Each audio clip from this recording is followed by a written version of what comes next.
Clamp metre কিভাবে use করব সেই ক্লাম্প মিটারের ব্যবহারটা দেখাচ্ছি। এই ক্লাম্প মিটার দিয়ে আমরা কারেন্টের যে ভোল্ট সেই ভোল্ট মাপতে পারবো। কারেন্টের ভোল্ট মাপার জন্যে যেখানে আমাদের ভি এবং এসি কারেন্টের সিম্বল দেওয়া আছে সেই জায়গাতে আমরা আমাদের মিটারের নবটাকে সিলেক্ট করব। তারপরে বোর্ডের মধ্যে কারেন্ট অন করে দিয়ে আমরা লাইভ কারেন্ট টেস্ট করব। এটা এইভাবে ধরো। এখন আমরা কারেন্ট টেস্ট করছি।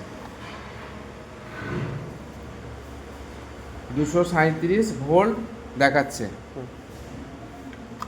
এটা হয়ে গেল ভোল্ট চেক।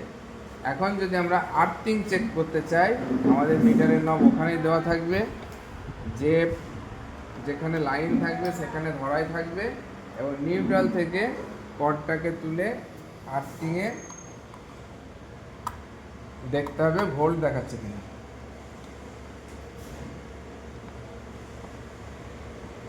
ভোল্ট দেখাচ্ছে, অর্থাৎ আর্থিং দেওয়া ঠিক আছে। তাহলে আমরা এই মিটারের একটা ব্যবহার শিখলাম, সেটা হলো ভোল্ট চেক এবং আর্থিং চেক, যেখানে ভি এসি সিম্বল দেওয়া আছে সেখানে। এই মিটারের আরেকটা ব্যবহার হচ্ছে ডিসি ভোল্ট চেক। তাহলে ভি এবং ডিসি সিম্বল যেখানে দেওয়া আছে সেখানে আমাদের নবটাকে ঘোরাতে হবে।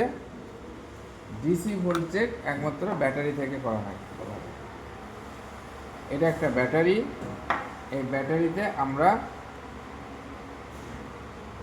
যে ভোল্ট চেক করছি এখানে 6 ভোল্ট দেখাচ্ছে, এটা হচ্ছে DC volt. DC volt check করার জন্য ভি এবং ডিসি সিম্বল দেওয়া আছে এখানে। এবার আমরা এই মিটার থেকে চেক করব এর এম্পিয়ার। এম্পিয়ার আমাদের যেহেতু ফ্রিজ এসিতে 20 এম্পিয়ারের নিচেই এম্পিয়ার থাকে, তাই আমরা যেখানে 20 এ মানে এম্পিয়ার এবং এসির সিম্বল দেওয়া আছে সেখানে আমাদের মিটারের নবটাকে সিলেক্ট করব। সর্বদা 20 এতেই সিলেক্ট করব। 20 এসিতে এম্পিয়ারে সিলেক্ট করার পরে আমাদের এই যে ক্লাম্প মিটার, এই ক্লাম্প মিটার এম্পিয়ার চেক করার জন্য নিউট্রাল অথবা ফেজ এই দুটো তারের মধ্যে ক্লাম্প মিটারটাকে লাগাতে হবে। নিউট্রালে লাগাতে পারি অথবা ফেজেও লাগাতে পারি। এখন আমরা ক্লাম্প মিটার লাগিয়ে দিলাম, ফ্যানের কর্ডটা খুলে দেবো। ক্লাম্প মিটার লাগানোর পরে যেখানে আমরা এম্পিয়ার চেক করব সেখানে লোড দিতে হবে, বিনা লোডে এম্পিয়ার দেখাবে না। অতএব লোড দেওয়ার জন্য আমাদের একটা ফ্যানের কর্ড আমরা এখানে লাগালাম। এখন ফ্যানটা চালু হয়ে গেল। এখন আমাদের মিটারের দিকে লক্ষ্য করি।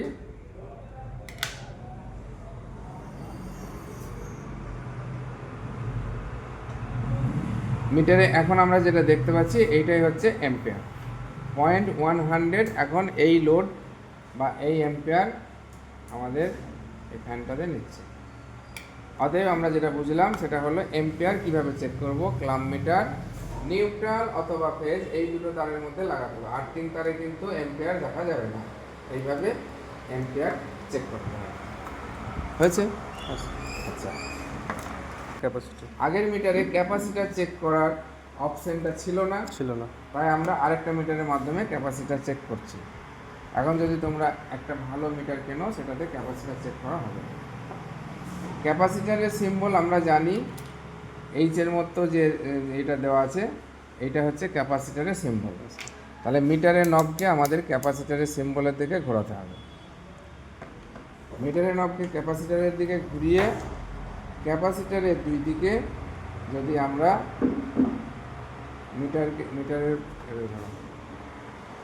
মিটারকে ধরি, তাহলে এই ক্যাপাসিটারের যে ক্যাপাসিটি সেটা মিটারে দেখাবে। এখানে দেখাচ্ছে 5.16 অর্থাৎ 5 এমএফডির একটা ক্যাপাসিটার। এখানে আমরা লেখা দেখতে পাচ্ছি 5 ইউএফ অর্থাৎ 5 এমএফডির একটা ক্যাপাসিটার। এর যে ক্যাপাসিটি সেটা